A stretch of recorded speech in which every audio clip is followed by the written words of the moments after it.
This is Megan Singleterry. I did my espionage case study on Kim Philby.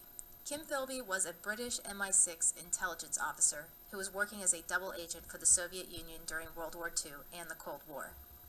He was arguably the most successful double agent in operation during the Cold War, although unfortunately his success benefited the Soviet Union rather than Britain or the West.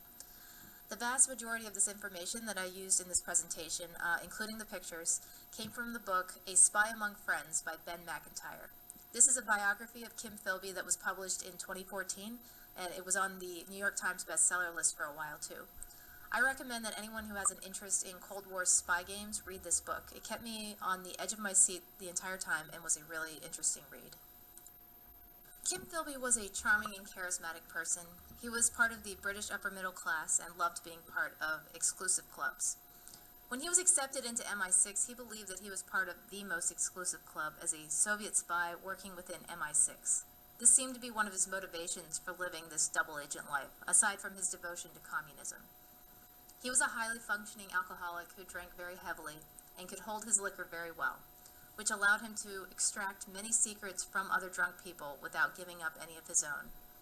MI6 had a culture of heavy drinking at the time, so Philby's ability to party hard while keeping his head mostly straight was very effective for his work as a Soviet double agent. His real name was Harold Adrian Russell Philby, and he was born in Ambala, India in 1912. His nickname was Kim after the main character of the book Kim by Rudyard Kipling. This nickname is almost prophetic because the main character of this book was a child spy. Philby attended Cambridge for university, and that's where he discovered communism. Years later, the Venona Project, which we discussed in class, identified him as part of the notorious Cambridge Five, which was a group of alumni from Cambridge who happened to attend at the same time, and all eventually became Soviet agents working within different parts of the United Kingdom's government. This included fellow Cambridge alumni Guy Burgess and Donald MacLean, who will be discussed later. After graduating from Cambridge, Philby moved to Vienna, Austria to help refugees from Nazi Germany. This is where he met his first wife, Litzy Coleman Friedman, who was a Hungarian Jewish communist of Austrian citizenship. They were both heavily involved in the anti-fascist socialist resistance in Vienna, and after marrying in 1934, Philby helped her to move to the UK using his citizenship. She needed to flee Vienna because she was on an execution list after the fascist government took over there. Once they were safely in London, Litzy arranged for Philby to meet with a Soviet recruiter. After becoming a Soviet agent, but before joining MI6, Philby went to Spain to spy for the Soviets, working as a freelance journalist as cover. While there, he was passing information on Franco's nationalists to the Soviets. He was able to use his cover as a journalist to write stories for multiple news outlets, including the Times in London. This led to him joining MI6 because his articles got their attention. He was recruited into MI6 by fellow Cambridge alumnus and Soviet double agent Guy Burgess in 1940 after returning to London from Spain. Within MI6, Philby rose through the ranks very quickly. In 1941, he started working in Section 5, which was the Soviet Counterintelligence Office. This position gave him the unique ability to both assist in planning operations against the Soviets and then give detailed warnings to the Soviets about those operations. Philby had numerous close friends who were not double agents within both MI6 and the US CIA. He used his charm and the ability to hold his alcohol to extract secrets from them and report them back to Moscow. This was done most notably with his best MI6 friend Nicholas Elliott and his best CIA friend Jim Angleton. Kim Philby was arguably the most effective double agent in operation during the Cold War. He disrupted many operations and got many people killed both during World War II and the Cold War. There isn't time to discuss all the operations that he disrupted, but I would like to describe two cases in the next couple of slides. The first case I'd like to discuss were German defectors during World War II. Their names were Erich and Elisabeth Vermeerhen. They were Catholic Germans secretly part of the anti-Nazi resistance. They were from old-fashioned German families who were wealthy and conservative, as well as opposed to Hitler and opposed to communism. Erich was posted to Istanbul with the German government when he reached out to the British consulate offering to defect. They arranged his defection, and upon arrival in London, both Kim Philby and Nicholas Elliott were tasked with debriefing them.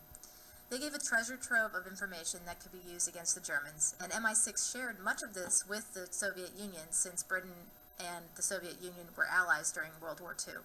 However, there was a large amount of information that Elizabeth Vermeerhen gave that was considered much too sensitive for Moscow, such as information on the Catholic underground resistance in Germany.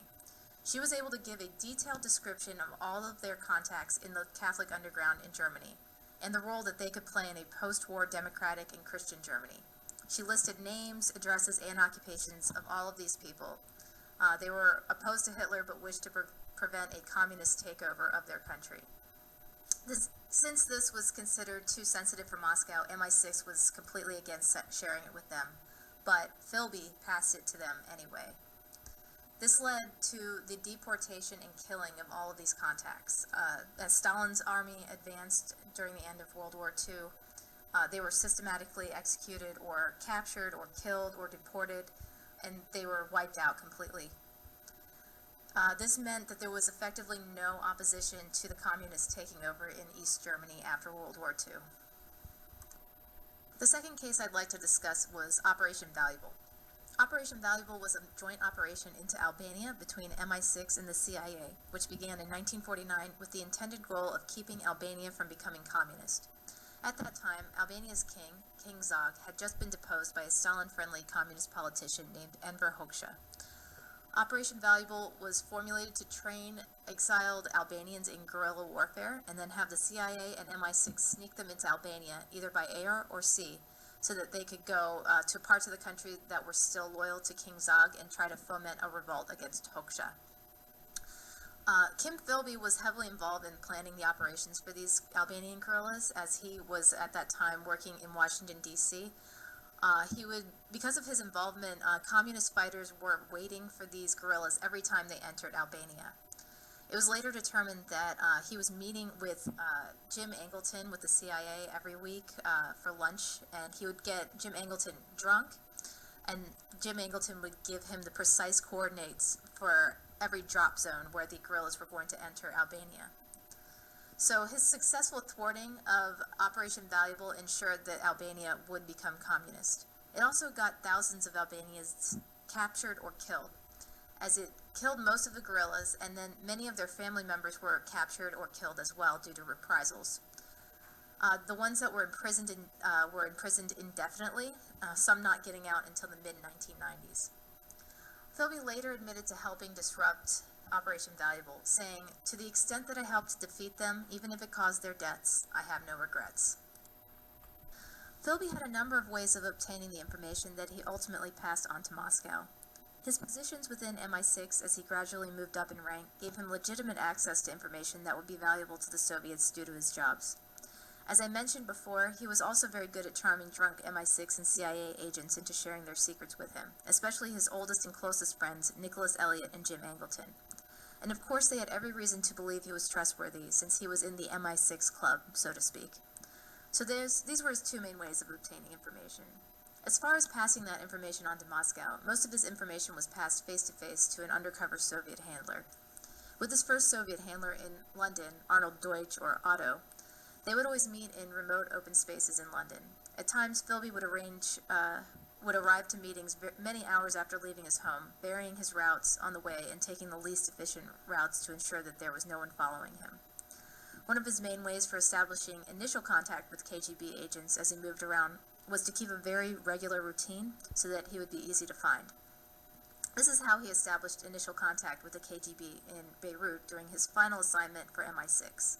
At that time, he had just been reinstated into MI6 and had broken contact with the KGB while he was under investigation in London. In order to establish a normal meeting with his Soviet handler in Beirut, he would walk onto his balcony at a specific agreed-upon time with a newspaper in his hands. If he needed an urgent meeting, instead of a newspaper, he would be holding a book. So this is just one example of many ways that Philby was able to pass information on to Moscow. Philby's exposure as a Soviet agent started a little over a decade before his actual confession and defection.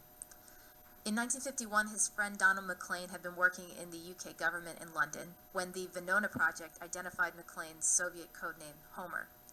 Philby was posted in Washington, D.C. at the time, and his position gave him access to Venona briefings. He knew right away that Homer was McLean.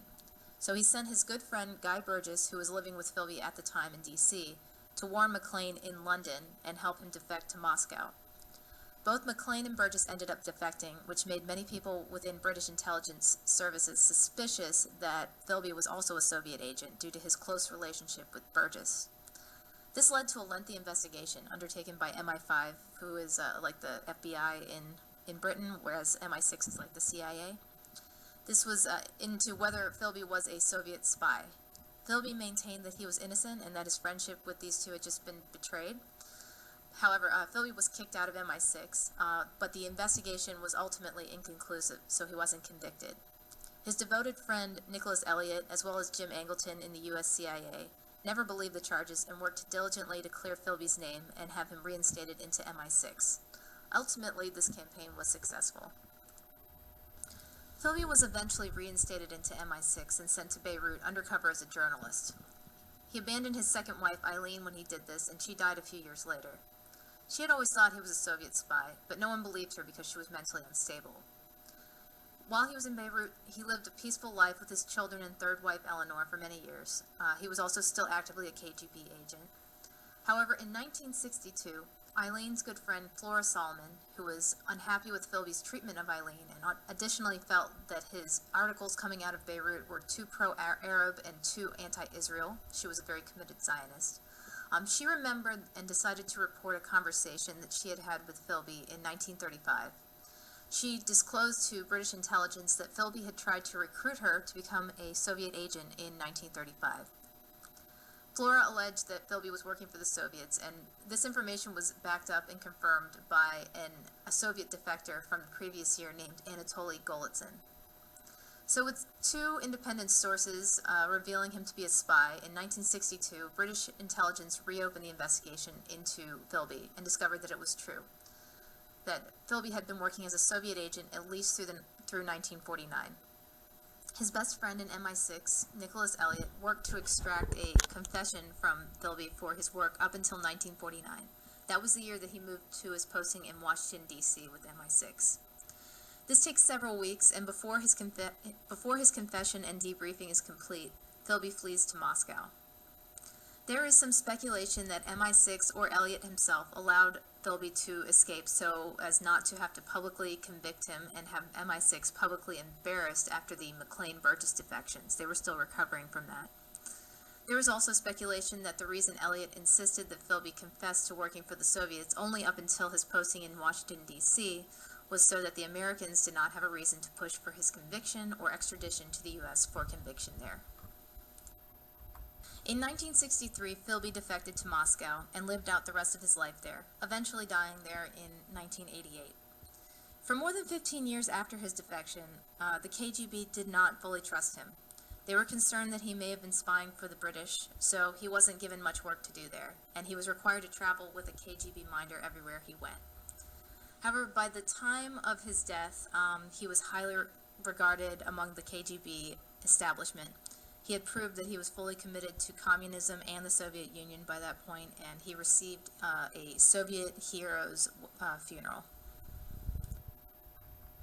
Kim Philby's work as a Soviet double agent within MI6 had significant real-world effects during both World War II and the Cold War. There were countless deaths, many needlessly, during World War II and the Cold War due to his betrayal and his position that led to these secrets being exposed. To go back to the examples from earlier, because Philby shared Elizabeth Vermeerhen's information with Moscow, the anti-communist Catholic resistance in Germany was slaughtered, and there was no real way to deter communism in East Germany after World War II. With Albania, because of Philby's position and work in Washington, D.C., he was able to make sure that the Albanian guerrilla fighters were not successful and that Albania became communist. It also had personal effects for his friends. Nicholas Elliott felt betrayed, and their relationship was never able to recover. Jim Angleton probably had one of the most severe reactions to this. His personality radically changed, and he became very paranoid. He had been close friends with Philby and had had weekly lunches together with him where they drank, and he told secrets to Philby about things were going on within the CIA.